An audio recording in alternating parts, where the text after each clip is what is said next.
Hey everyone, it's me, Joseph. Today's video or dish I'm going to be making is going to be fish tacos today. And yeah, I'm really looking forward to this. I got this whole idea basically from a restaurant I used to work at that I was working at the holiday period actually. It was a restaurant that basically specialized in seafood, and one of the dishes they actually had was fish tacos. And so essentially this entire recipe is going to be heavily inspired on how this place I worked at made them, because they really are quite nice, and I do quite like them. So yeah, we're gonna give that a go. That'll be yeah, pretty good. Now, the good thing about fish tacos is they really are not hard to make. Yeah, really easy, really low skill level. You don't need to be a food genius to make these. And yeah, so that's another reason why I like this dish. It's easy and I like easy. And I was going to use for the fillet, I wasn't quite sure what I was going to use. I ended up going with snapper for this. I was going to go for barramundi, but snapper was fairly cheap, so we went with that instead. So yeah, but I think there's a whole bunch of fish you can do. There's no real right or wrong answer that you can go for fish. So if you're unsure, just go on the internet, look it up on the internet, because I think there are I'm sure there are a ton of recipes for how to do fish tacos. But yeah, let's get into it. Let's see what it is I'm gonna be cooking with. Let's see what it is I'm gonna be cooking with. Okay, so here are ingredients. I'm gonna go through basically each. So here we've got the fish.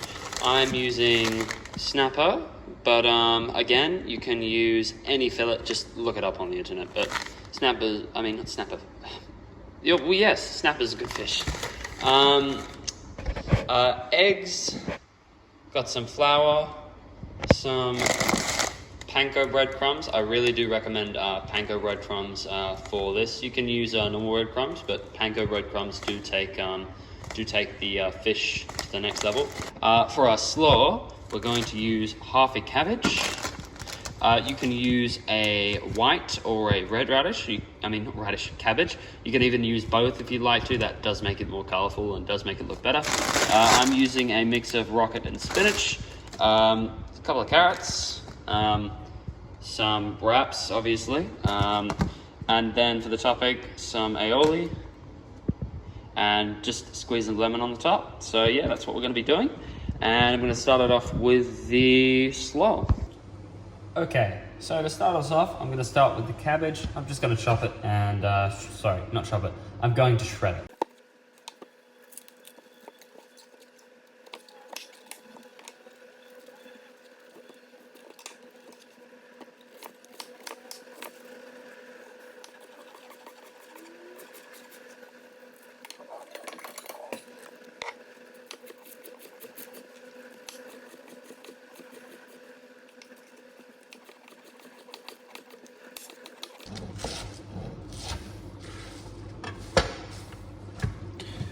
That's a bit more chopped up than shredded, I will say. Yeah, I could have done a better job at that, but that's all right. Not going to affect the overall taste of it too much. Next, I'm just going to peel and then grate the carrot.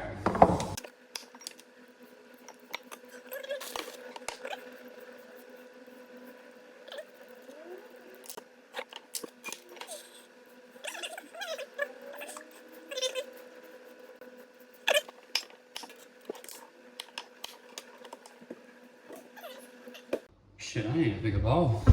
This is the biggest bowl I've got.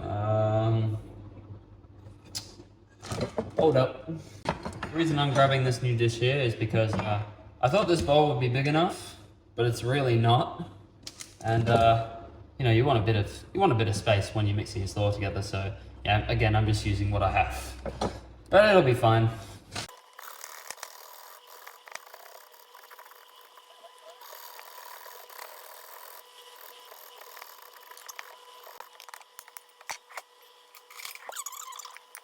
It's still too small.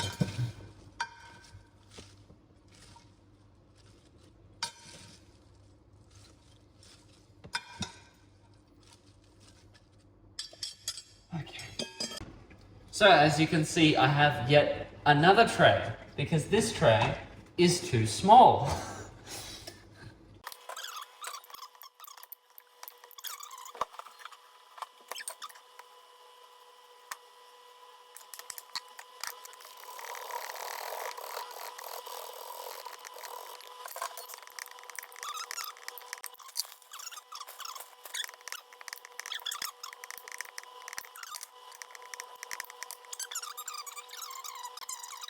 I'm gonna get onto the fish now. Okay, so here we have our fish, and this is the fish I'm gonna use for fish tacos. Basically, you want the fish to be not larger than the wrap you're putting it in. If you make your fish too large, it's just gonna sit outside the wrap, kind of like a hot dog, and that's not what you want for a fish taco. You want your fish to be inside the wrap.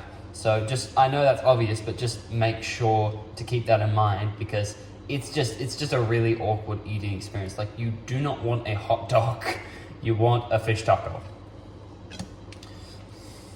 Now, the way I'm gonna portion it is pretty simply, I'm just gonna cut on an angle, making sure obviously I don't cut myself, and just on the side like this.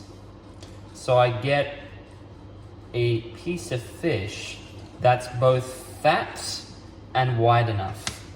And what you can do is stand your fish so it's side by side so you know how large you're going for, so it's easier to keep track of.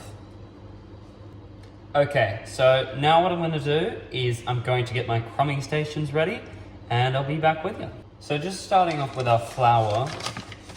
You really don't need that much. I've only got about 10 or 11 slices of fish there. So yeah, really small amount. Okay, so next I'm gonna go for my egg wash. Now, with your egg wash, I would say that for the amount I'm doing, I would probably go, I'm gonna see how 4 eggs go. First, I think that will maybe be enough, but I may need more. Okay, I'm just gonna start whisking my eggs, and then I'm going to add my milk. Now, one important thing to note is that your eggs, the more eggs you add to your mix, the thinner the result, and the more milk you use, the thicker the result. And I actually used to think it was the other way around. I used to think that the milk was responsible for thinning out the egg mixture, but this is actually not the case, and especially when you're doing very large batches of when you're making very large batches of fish tacos, this is the case. It might look like now it's thinning, and it is thinning a bit right now, I won't lie, but especially when you're making large quantities, you will find that eggs are a very great way of thinning out your mix. So do keep that in mind. And as for the color you're looking for a very, light yellow like this. And as for why, because some people do just eggs and with no milk, and I'll be honest, this is just how I was taught. I'm not actually sure as to why. I'm sure there is a benefit, but I'm not actually sure as to why. But I'm sure doing it with eggs isn't, if you add no milk, it's not gonna, absolutely ruin it. But anyway, I'll get to the panko breadcrumbs. Okay, here are my panko breadcrumbs, and I'm just gonna pour these in. Again, I'm just gonna use as much as I need for this.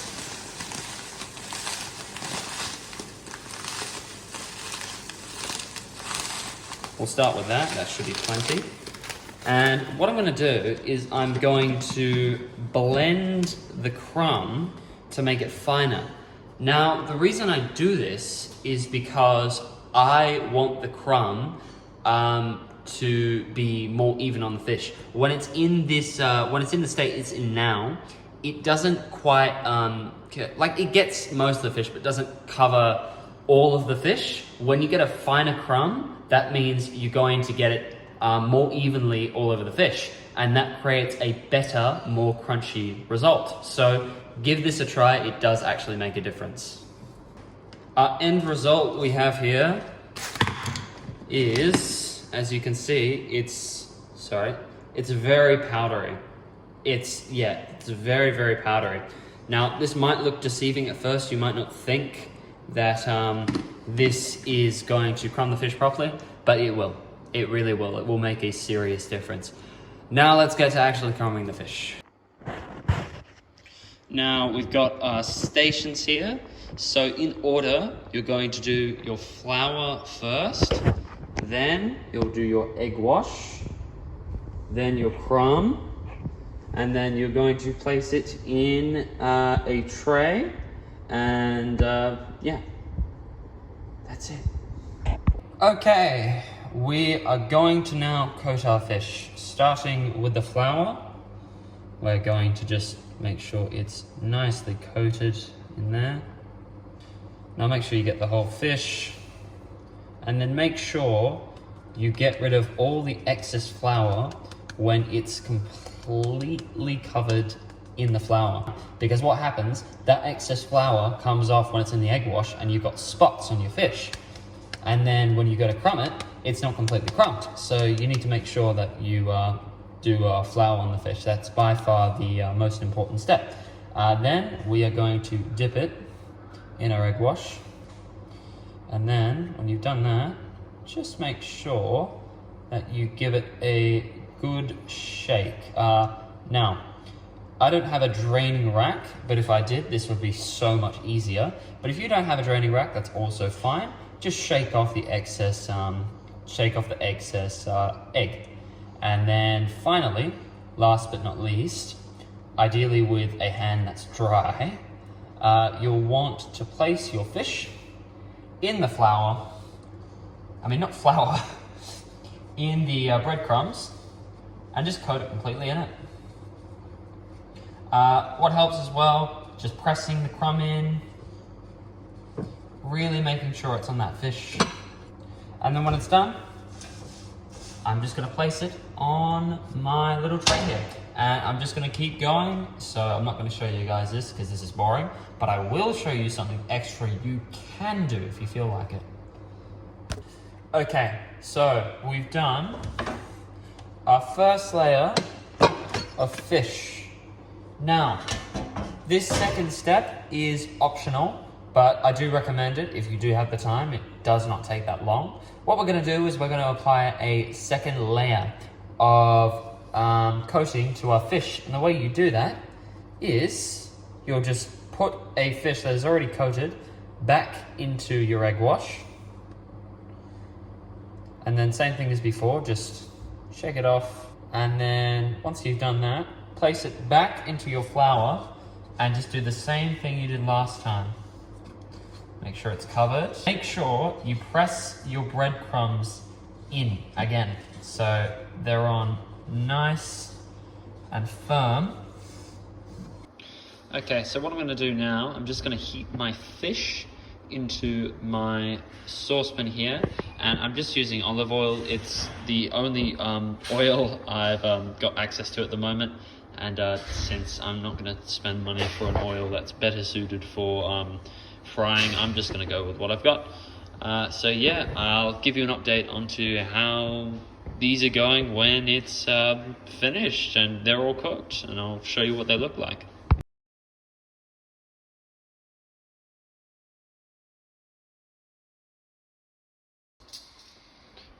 Okay everyone, it's me back from boxing. I am literally just using oil that I cooked the last batch with. I wouldn't recommend doing this because I've literally just left this here for I want to say an hour and a half. But I'm just so lazy and I'm so tired. I haven't had dinner yet. I'm cooking this fish fresh because I want to try it fresh, not from the fish. Fresh.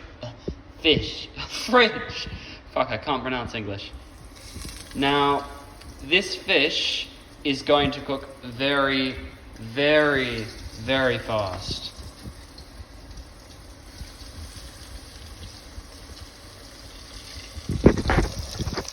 There it is there. I've just got some paper towel there to drain off the excess oil, and I'm just going to cook that fish in there. Make sure you've got enough oil to cover the fish on both sides. And yeah, anyway, I'll give you an update when it's looking ready, what it actually looks like. Here's the finished product, looking good. I'm gonna eat this now, I'm fucking starving, and then I'll give my rating. I will see you when I'm done. Okay, I've eaten the food, and now I am going to say what I think of it. And I will say, that was pretty bloody good. I'm pretty impressed. That was really nice. That was really good fish tacos. And I was surprised too, because you know, making the slaw, it's really simple. It's just cabbage, carrot, and rocket and spinach. And so, you know, with no sort of dressing, you think that'd be, you know, taste like shit. But no, it's really, really good. It goes really well with the fish. It goes really well with the aioli, and it goes really well with the lemon. When you combine it all together, it tastes really, really, really, really good. So I'm really happy with that. And yeah, I'll give my rating now. For those who don't know how the rating system works, 1 is shit, I cannot finish eating this meal. 5 is borderline average, the most average of that type of food I've ever tasted. And 10 is, oh my God, this is amazing, this is the best thing I've ever had, that type of thing. And then obviously 2 is slightly less bad than 1, and then 3, and then 4, and so forth, all the way up to 10.